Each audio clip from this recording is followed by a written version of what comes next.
It might be a bit rainy and the sky's a little dull, but this property in Bangholme is the working place of a very interesting man and a very interesting operation. Shane Bottomley has the reputation of being a horse mender. Many big-name trainers send their horses to him to fix problems they can't remedy themselves. In the beginning, very early on, I was just a horse breaker mainly, and then people had a couple of problem horses and I offered to take them on, and like I said, I had success with them. When people see you've done a job for someone else, they give you a chance with one of their horses, something like that. I think that's how it sort of just spread on from word of mouth from one trainer to the other. The worst one was probably Tall Timbers had come from New South Wales. He'd had any number of trials, I think sort of 10 or 11 trials up there. And he'd always win the trials, but they couldn't get him a barrier certificate.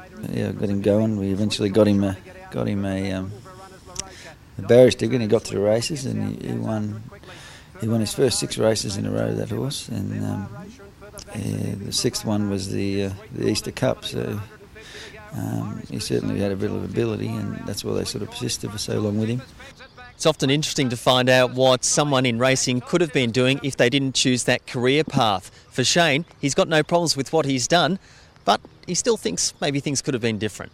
So I've always broken in horses from when I was about 14. I think I broke my first horse in, and I just liked it. I was supposed to go off to uni and do engineering, but I'd come back home and broke in horses instead. So just came down and started work with Grant Dalziel at Cranbourne there, and 5 or 6 years with him, and then branched out onto my own and just started work for myself. This property is the base of Nine Dragons, which is a partnership between Australian Lyle Plum and a Chinese consortium. And with racing getting back going in China later this year, Victoria is playing a big part in it.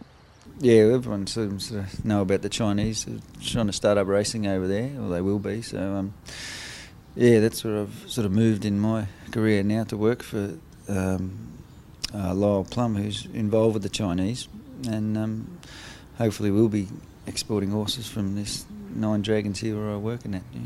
The Chinese are very serious about doing this properly. Nine Dragons has a 2,100 metre training track for pre-training mainly, 125 boxes, 3 walkers, plus all of the other facilities. Things are going to get going very quickly in China. Very nice property to work out of, even when it's raining and cold like this. It's the facilities here make it very easy to get the job done. We've got walkers, sand rolls and heaps of boxes and yards that are easy to work out of. We've got a grass track and a sand track here, and you've got 70 odd spelling paddocks as well. So the whole sort of facet of the industry is covered right from this one property.